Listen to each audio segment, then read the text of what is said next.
Hi friends, నేను మీ శబానాని వచ్చేసానండి. ఈరోజైతే చేయబోయే ఐటెం ఏంటంటే ఎగ్ ఫ్రైడ్ రైస్.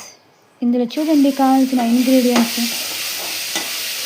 తర్వాత మనం క్యారెట్, పచ్చిమిర్చి ముక్కలు, ఇంకా ఉల్లిపాయ ముక్కలు అన్నీ ఫ్రై చేసుకొని కొంచెం మసాలా వేసుకొని ఫ్రై చేసుకోండి ఆయిల్లో. తర్వాత అది గిన్నెలో తీసేసుకొని పక్కకు తీసేసుకొని ఎగ్స్ని బీట్ చేసి వేసేయండి.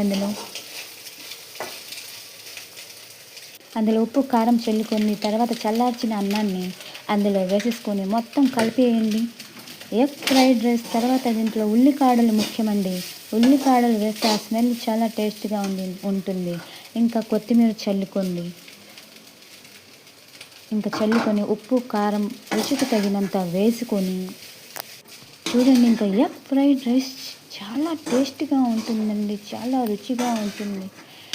ఇది ఈ చలికాలంలో వేడిగా సర్వ్ చేసుకొని తింటే ఎంత రుచిగా ఉంటుందంటే ఇంకా చెప్పక్కర్లేదండి. రెడీ అయిపోయింది ఎగ్ ఫ్రైడ్ రైస్. మీరు కూడా ఇలాగే చేసుకొని ఎగ్ ఫ్రైడ్ రైస్ని టేస్ట్ చేయండి, చాలా రుచిగా ఉంది.